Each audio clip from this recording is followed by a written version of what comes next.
This is a review of functions.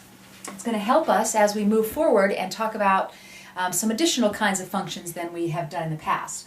So as a reminder, the definition of a function is pairs of numbers where the input, or the x value, is not repeated.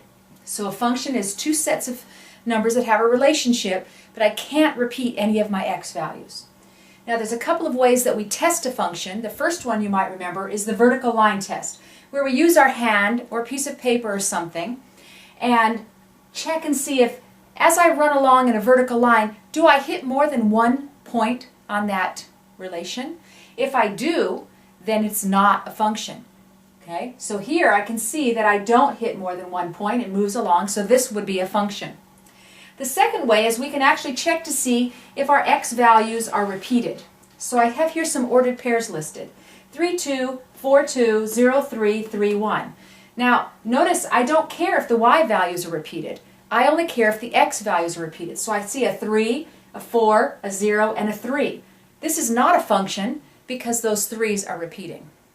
So those are your two ways to check and see if in fact you have a function. Now, the domain of a function represents the set of all inputs, or all of the x values. Those are the numbers that we put into the function. The range is the set of all outputs, or y values. Those are the values we get out after we do whatever the rule is of our function. So for example, here's a function here, and this function looks to be a quadratic function, and my domain has no restrictions. My domain is all real numbers because I can see that x is growing this way and x is shrinking this way, and I can put any number in for x and I'm going to be able to have it be on that graph. However, my range, which is my y values, I notice there's nothing down here. There's no negative y values. Actually, there's no y value below a positive 3. So my range is restricted. I can see it from the picture. The range is restricted to real numbers that are greater than or equal to 3, right here. Because remember, the range is my y values, and y is this axis going up and down. And there's nothing below a 3 on this axis. So sometimes our domain and range are going to be restricted. And I want to talk about that briefly because our new functions that we're going to deal with are going to have some restrictions. So it says what might have a restricted domain, or range in this case. So let's look at a couple. This is a square root function. F of x equals the square root of x. Well, in this case, I know that we're dealing with just real numbers, so I can't take the square root of a negative number and have it be real. Remember, that's when my i's come into play. But in the real number system, there is no i's, no imaginary numbers. So I can't put a negative number in here for x. So that tells me the domain, or my x values, must be greater than or equal to 0 in this function. In this function now, I can plug anything I want in for x, so there's no restriction on the domain. But look at the range.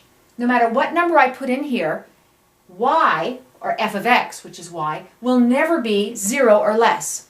If I put in a positive number here, 3 is going to be raised to a large power and be very big. If I put in a 0 here, 3 will be 3 to 0 power, which is 1. If I put a negative number in here, 3 will be raised to a negative exponent, which is just a fraction. But there's no way that I can turn 3 into a negative number no matter what number I put in for x. So y will never come out to be 0 or less. The domain will be all values greater than 0. And then finally, here's an example. Again, I can put anything I want in here for x. There's no limit. But whatever I put in for here, I'm going to square it. So if I put a negative number in here and I square it, I get a positive. If I put a positive number in here and square it, I get a positive.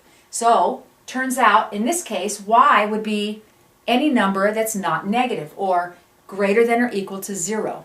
Okay? So these are just 3 examples that you might say, why would a function have a restricted domain or range? Here are 3 examples that you can have in your notes. Now let's talk again about inverses. Inverse simply means opposite. That's what inverse means. So we talked about the inverse of a function, and this is the notation that we use, that little f to negative 1 of x. This is not an exponent. This is the way that we denote an inverse of f of x. Okay? All that's happening in an inverse, remember it means opposite, is I take every x and I put it in for the y's, and every y and put it in for the x's. I simply swap the x's and y's, okay? The way that we show that graphically is, it's as if there was a line, y equals x. This is where y and x are equal. 1, 1, 2, 2, 3, 3, 4, 4, 5, 5, okay? And I mirror my function across that line. So if you take a look here, I can see that it was on 1 on the y-axis. That's simply going to become 1 on the x-axis. It was shrinking towards 0 on the negative x. Now it's going to shrink towards 0 on the negative y. Whatever was happening to it on the x-axis, I just swapped it to make it happen on the y-axis. Okay? So whatever was happening here now becomes y. It's growing bigger up the x-axis. Now it's growing bigger up excuse me, did I say that wrong? This was growing bigger up the y-axis. This one will be growing bigger up the x-axis. Okay? If you had this on a piece of paper, you should be able to fold it across that line, and these two would be right on top of each other. Perfect mirror images, okay? But I can't do that on this board. Now, how do I find an inverse? Well, the clue is x's and y's switch places. So when I see an equation like this and I'm supposed to find the inverse, I'm going to start by making my x and y variables switch places. Now remember, f of x is the same thing as y. So I'm simply going to think of that as a y, and first thing I do is swap my y's and x's. So look at my new equation. I had y equals 6 parentheses x minus 1 squared plus 2.